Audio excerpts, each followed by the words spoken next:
My name is Kevin Mahoney, and I'm the CEO of the University of Pennsylvania Health System. We believe that the university was founded on the ideal of the creation and dissemination of knowledge, not the creation of knowledge and hold on to it. So our approach to innovation is latest breakthroughs, but make them so they can spread across the country as quickly as possible.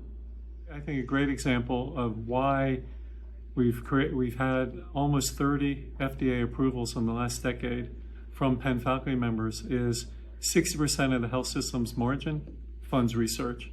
So if somebody comes along with a novel idea and they can't get a grant, they can't find philanthropy, the health system's able to fund that research until they get to the point where they have some clinical data and can apply for a grant. I think that's one example. The other example is we stick with it. So we started gene therapy back in the 90s. We had a devastating death on a patient trial. We didn't run away, we doubled down. We hired more safety people, more regulatory people to make sure that we didn't have another error in a trial. And in 2010, roughly, we got the first FDA approval for gene therapy in the United States. So sticking with it, I think it's an important part of innovation. The focus of our work goes through the Penn Center for Innovation. It's at the university. They have funds available. They have startup packages to support new companies. We spend a lot of time working with the state of Pennsylvania on attracting companies to Philadelphia. So we help people with their small business loans, completing that. So we try to provide the support for young companies, startups, and for our faculty to match up with the right person. A question I often ask our faculty is, what do you want to get out of your invention?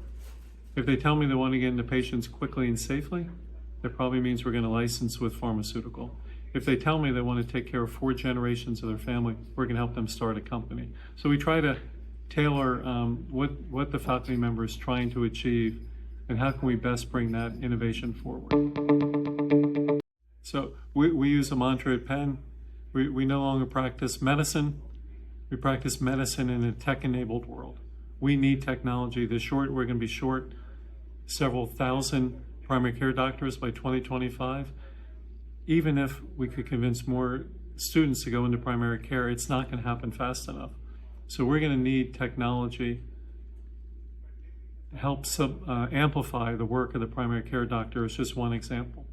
I think the biggest promise of artificial intelligence is helping us achieve the goal we've all talked about, which is precision medicine. Every human being is told to get a colonoscopy at age 40 for cancer disease, but that's not true. Some people should get it earlier, maybe as early as 25. Some people could probably get through their life without ever having a colonoscopy, but it depends on your gene makeup, on your diet, on environmentals. So we know, for example, that some diseases, neuroendocrine cancer, is very much related to environmental pollution. So could we find out, using AI, who lived in that area where the water may have gotten polluted from a dry cleaning plant, like down at Camp Lejeune, and finding those people and intervening earlier. So I think AI is going to allow the promise of precision medicine to finally happen. I think it's helping us with our goals, not your goals. I know everybody wants to get a startup going and they want to be successful, but it has to help advance our goals. And our goals may be slightly different. For example, innovation might be able to take time out of a nurse's day, may be able to help in certain case studies, but that case study may not change the patient experience. It may not get me more money. So it could be a really fantastic innovation, but if it doesn't match our business plan, it's just going to fall by the wayside. So my advice is find out what the goals are of the person you're trying to sell your product to or get your product started with.